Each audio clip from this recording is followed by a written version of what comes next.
Hello, welcome back. Good to have you back. Okay, so in the last video, I talked about an incident that had happened with my son. And then I also talked about, narcissists and abusers really targeting any children that you come into the relationship with. And I kind of wanted to expand on that for a minute. That is a clear sign that you're dealing with an abuser and a narcissist. If you have children, you get into a relationship with somebody, and in the beginning, he embraces your kids. In the beginning, he's really sweet to them, and he helps you with them, and he takes care of them. But shortly after, once he gets comfortable, he starts to really criticize your children. And I mean, picking on stupid things. So, like, for example, he would pick on my son about his weight. My son is not fat by any stretch of the imagination. My son's father is not fat. I am not fat. I'm not big. Neither is my son's father. But you know when kids go through that chunky phase at the age of like 12 or whatever? That's what my son was going through. And he's also a boy who likes to eat. And so my ex would make fun of him about what he was eating and his body. And then with my daughter had a tumultuous relationship with her father. And so he would pick on her about that and criticize her dad and try to bring her down in that way. And yes, for those wondering, I have 3 baby fathers. I do, and I'm not ashamed of it. Like I said, you go through things in your life when you're young. You don't fully understand who you are. And until you get to that point where you know who you are and what you deserve, things happen. I do not regret any of my children. I can tell you later videos, each one of my children are here for a particular reason, and God has revealed to me why. So I'm grateful for where I'm at in my life.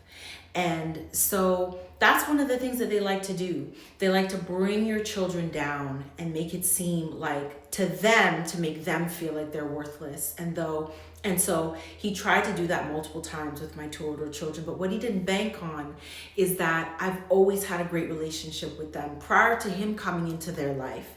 I've always been an open mother. I've always been the type of person who likes to talk to my children, not only talk about things that are happening to them, but I want to pick their brain. I want to know from them how they feel about certain things. So we've always had this foundation of openness and trust. And throughout the whole time he was trying to tear them down, I was building them up. So you have to watch for that. Because I'm not saying it doesn't have lasting effects on them. It does. And like I said, counseling was something that I had to put them through. And there are even times we still have to work through various things. But you have to be careful of that because they don't like your children. They don't like your children because your children represent attention and time that is taken away from them. And so they resent the kids for that reason. So by this time now, I was going to move, or we had moved to someplace else. We moved in the summer of 2017.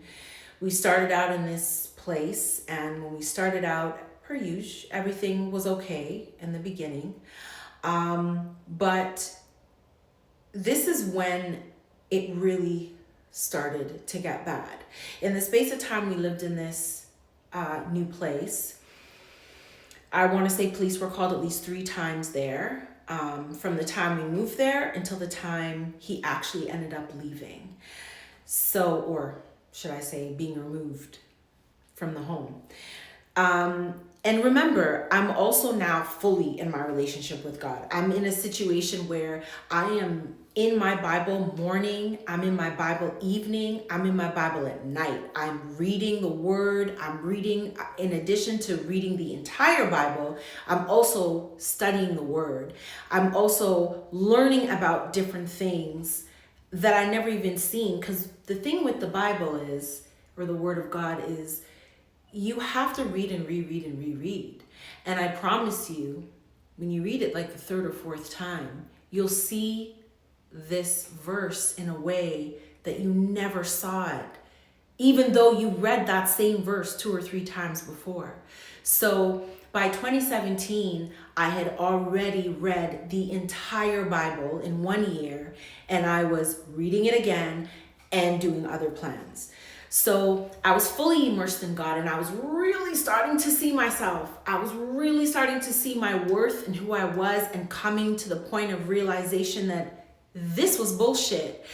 So my prayers changed. I started praying and asking God to reveal him to me. Reveal him to me. And in addition to revealing him to me, Lord, remove him from me. Because at this point, I knew for a fact there was no way I could just pick up and leave without this man trying to kill me. Remember, God did not put you here for any wootless man to be beaten on you.